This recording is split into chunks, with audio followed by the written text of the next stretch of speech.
Well, Gumby actually told me that these are wine berries, so we had some, and I'd never had wine berries before, so here's a video. And I think the main thing is whether they're wine berries or raspberries or blackberries, they're in the same family, and you get to experience slightly different tastes. And salmon berries too, if I remember right. I've seen those in Alaska. And so these, being the first time I've had them, the wine berries had a good tangy taste, like almost like lime juice, versus maybe a ripe raspberry that's tangy, maybe more like a sour cherry flavor. But you will often find these brambles, whether they're blackberries, raspberries, wine berries, just kind of around the edges of fields or disturbed places. And they'll have white flowers earlier in the season that then turn over into these beautiful berries. And the leaves are, usually 3 to 5? Yeah, I guess mostly 3.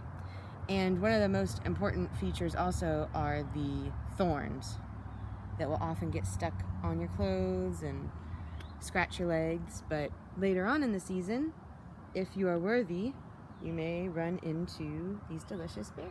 And the thorns are much different than like blackberries. Like blackberries, you can like easily distinguish the thorns. I was thinking these thorns is more like hair. Yeah, and this definitely has a different look than the blackberries we've been around. Yeah, these are beautiful and delicious, a great gift from nature. Mm-hmm. And I've also heard, I haven't tried it, but I guess you can use the leaves for an astringent tea. Sometimes you'll see teas in the store that have raspberry leaf or something in it, and it's usually like a women's tonic tea. Do you remember the name of this family? Rubus? Yeah. R-U-B-U-S, I believe. And I think all the members of this family have like leaves and berries that are good in tea and are full of vitamin C. Mm-hmm. And would you mind picking one of these berries? They pull off differently than blackberries. They pull off more like raspberries. If you ever pick those, they kind of come off in like one piece. Here, you pick another one. I didn't get that one too good. All right. Yeah, they pop right off. Whereas That's you gotta beautiful color under there too. Look at that pattern. you gotta struggle a little bit more with a blackberry. Isn't that beautiful? Mm-hmm. So delicious too, my goodness. Thank you. Thank you, Wineberry. And Teresa, what about that dress? Oh, goodness. My patched on working pocket. And to cover up some of the holes, I put another patch from Gumby's shirt that he had found in an abandoned house. Yeah, Teresa And that's just from his learned to shirt. sew.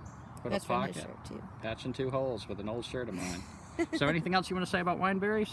I think they're delicious, and you can make them into jams or jellies, but I like to eat them just right off the plant. Just seems like really delicious to me. And I've seen them in a lot of places, but rarely do you see like you catch the fruit just in time so plentifully like this. Yeah. So if you look for these leaves and that hairy, thorny kind of stem, you'll notice wine berries is apart from like raspberries and blackberries and the others. And like I said, we're on the edge of just there's like a parking lot, there's disturbed ground, and at first from a distance I thought they were unripe blackberries, and then Gumby came out here and we found out that they were something that I have never had. All right. Thank you, Wineberry. Thank you.